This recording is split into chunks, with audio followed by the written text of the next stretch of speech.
Good evening. Good evening. Welcome back to Mindful Stillness. There's something I want to talk with you all about today. Something that sits quietly underneath the surface of almost, every emotional storm we face. It's the simple but powerful act of becoming the observer. Uh, Learning how to see your emotions not as who you are, but as experiences passing through you. Because when you learn to observe instead of immediately reacting, something incredible happens. Um, the chaos loses power over you. We live in a world that conditions us to identify with our emotions. We say things like, I'm angry, I'm hurt, I'm anxious. But if we slow down, we can recognize that anger, hurt, and anxiety are states, not identities. They come, they stay for a while, then they move on. What makes us suffer, the most isn't always the feeling itself. It's the belief that we are the feeling, that we are fused to it. You've probably noticed, this in your own life. You get triggered by something small, like a word, a tone, a memory, and before you know it, you're fully consumed. The mind starts racing, the body tightens, and the moment feels absolute. But somewhere in the background, there's another part of you that's aware of what's happening.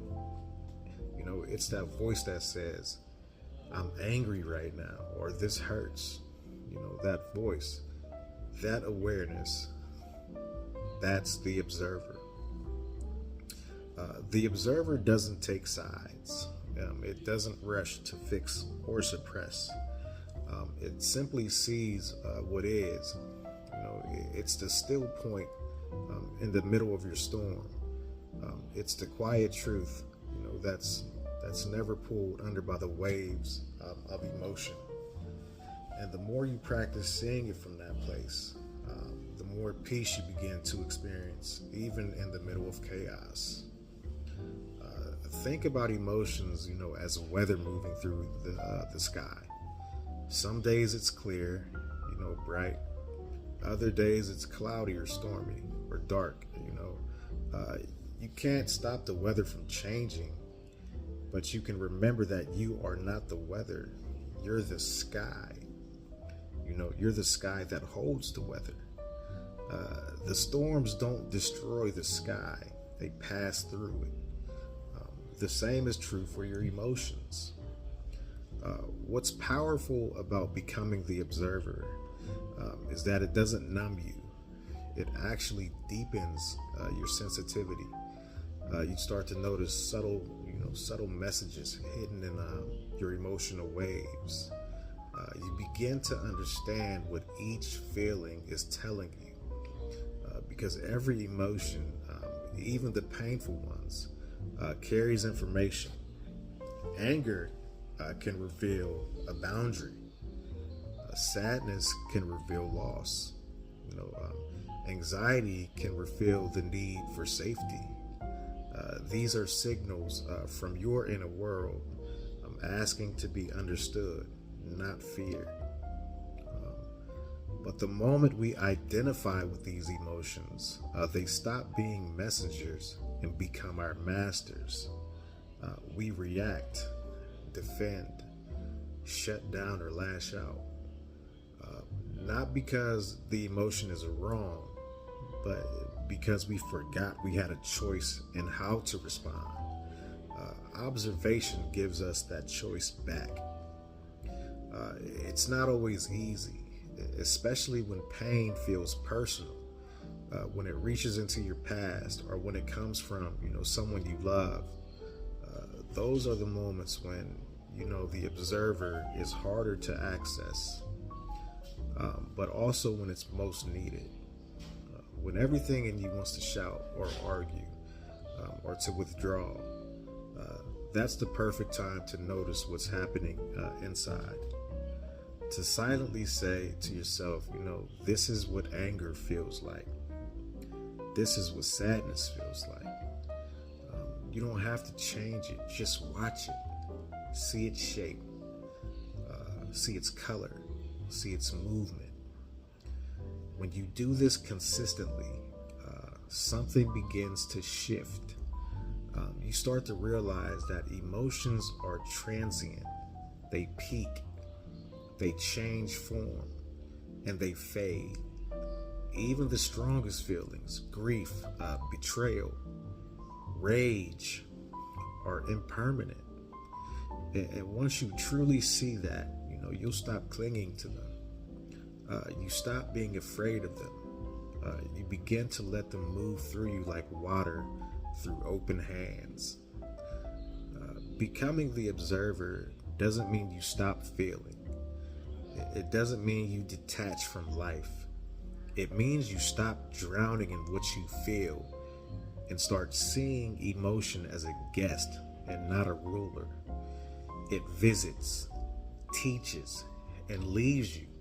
And you remain the host, still, present, and whole.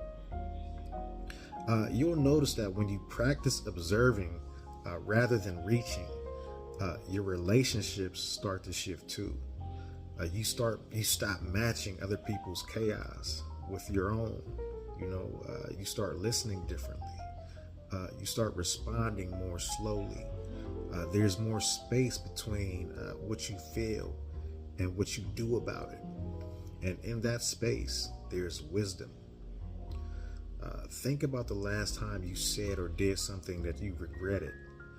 Chances are it happened because the emotion took over before awareness could catch up. You acted from the feeling instead of through it. Observation changes that. It teaches you to see emotion rising and to pause long enough to let clarity step in. That pause, even if it's only a few seconds, can save relationships, soften conflicts, and protect your peace. Sometimes people confuse observation with, suppression. They think observing means pushing emotions away or pretending they don't exist. But real observation is the opposite. It's full of acknowledgement. You're not running from the emotion. You're allowing it to be seen fully without judgment. You're saying, I see you, but I don't have to become you. That's not repression. That's mastery. And then there's the other, misunderstanding. That being an observer makes you cold, detached, or distant. But in truth, observation makes you more compassionate. When you can hold your own emotions without fear, you can hold space for others without judgment. You stop needing people, to behave a certain way for you to feel safe. You begin to love from clarity and not from control. The more you live as the observer, the more grounded you become. When others project, you stay rooted. When chaos unfolds, you stay steady. It doesn't mean you don't care. It means you've learned the art of presence without possession. You can witness life's movements without being swept away by it. Of course, this is lifelong work. You'll forget sometimes. You'll get caught up in, emotion and react before you realize it. That's okay. The moment you notice, you're already back in observation. Awareness doesn't demand perfection. It only asks, that you return. Each time you remember, you strengthen your ability to stay. You can practice this in small, simple ways. When irritation rises in traffic, observe it. When disappointment shows up after a conversation, watch it.